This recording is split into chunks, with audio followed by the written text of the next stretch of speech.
आज प्रजासत्ताक दिनानिमित्त देशभरात उत्साह सुरू असताना नागपुरातल्या काही तरुणांनी देशभक्तीच्या नावानं चांगलाच गोंधळ घातला। या तरुणांनी प्रजासत्ताक दिनाच्या मिरवणूक चक्क कुख्यात गुंड अरुण गवळीचा बॅनर लावला।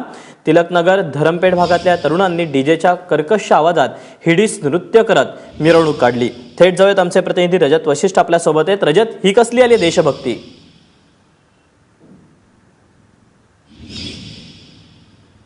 नक्कीच दीपक, जसा प्रश्न तुला पडलेला आहे तसा नागपूरच्या सुजाण नागरिकांनाही तोच प्रश्न पडलेला आहे की असली कसली ही देशभक्ती आहे ज्याच्यामध्ये एका गुंडाचा आणि ज्याला न्यायालयाने दोषी ठरवलेला आहे त्या कुख्यात डॉनचा फोटो लावून हातात तिरंगे घेऊन फिल्मी गाण्यांच्या तालावर नाचणारे हे मुलं होते। ही जी मिरवणूक काढण्यात आलेली होती याच्यामध्ये धरमपेठ आणि टिळकनगर भागात ही मिरवणूक अनेक तास फिरत होती, मात्र कोणतेही पोलीस त्याला थांबवायला आले नाही आणि बराच वेळ हा जो संपूर्ण गोंधळ आहे जो सुरू होता, वाहतुकीच्या नियमांना धाब्यावर बसवण्यात आलेलं होतं। नागपूरमध्ये दुचाकी चालकांवर पोलीस नेहमीच कारवाई करत राहतात। बुलेट्स मधून जर ब्लास्ट केले तर त्यांच्यावर कारवाई केल्या जातात, मात्र आज ते सर्व नियम धाब्यावर बसून खुलेआम से सगळ्या नियमांचं उल्लंघन केलं जात होतं, मात्र पोलीस कुठेही दिसले नाही। आणि सर्वात दुःखदायक गोष्ट आहे की एका बाजूला हातात तिरंगा घेऊन देशभक्तीच्या घोषणा दिल्या जात होत्या आणि त्याच सोबत हिडीस नृत्य करताना हातामध्ये किंवा डीजेच्या ट्रकवर जो अरुण गवळीचा पोस्टर लावण्यात आलेला होता। त्यामुळे एक कुख्यात गुंड युवकांचा आयकॉन कसा होऊ शकतो आणि अशी वेळ नागपुरात काय येत आहे की युवकांना त्यांचा आदर्श म्हणून कुख्यात गुंडाचा फोटो लावावा लागत आहे। निश्चितच रजत, तू राहाच आपल्यासोबत। आपण परत एकदा पाहूयात की कशा पद्धतीने ही सगळी हुल्लडबाजी करण्यात आली।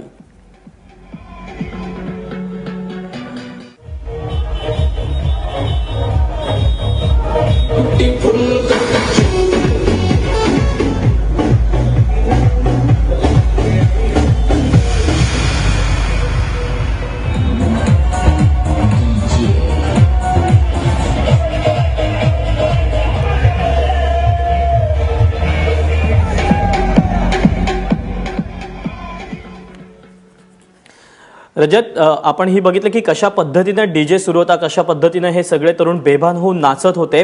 या सगळ्यांवर मुख्यमंत्र्यांचं खरं तर नागपूरचे गृहमंत्री सुद्धा तेच आहेत, मात्र पोलिसांना हे खरंच दिसत नाहीत का की ते कारवाईला कचरतायत?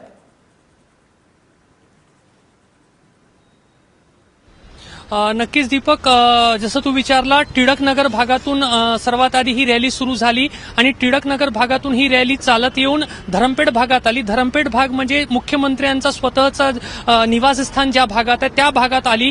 तिथून टाइम्स स्क्वेअरवरून ही रॅली जी आहे ती कॉफी हाऊस चौकापर्यंत आली, लक्ष्मीभुवन चौकापर्यंत आली आणि अगदी मुख्यमंत्र्यांच्या घराजवळून जात असताना जर रॅली अशी जात असेल, नियमांचं उल्लंघन करत असेल, तर पोलिसांचं लक्ष कुठे आहे हा अत्यंत लाखामोलाचा प्रश्न आणि तोच प्रश्न नागपूरकरांना पडलेला आहे की पोलीस कुठे होते आणि पोलीस कारवाई का करत नाही।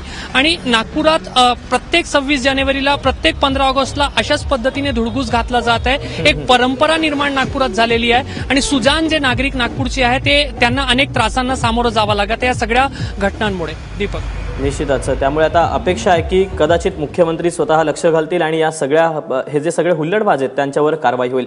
रजत, धन्यवाद दिलेल्या माहितीबद्दल।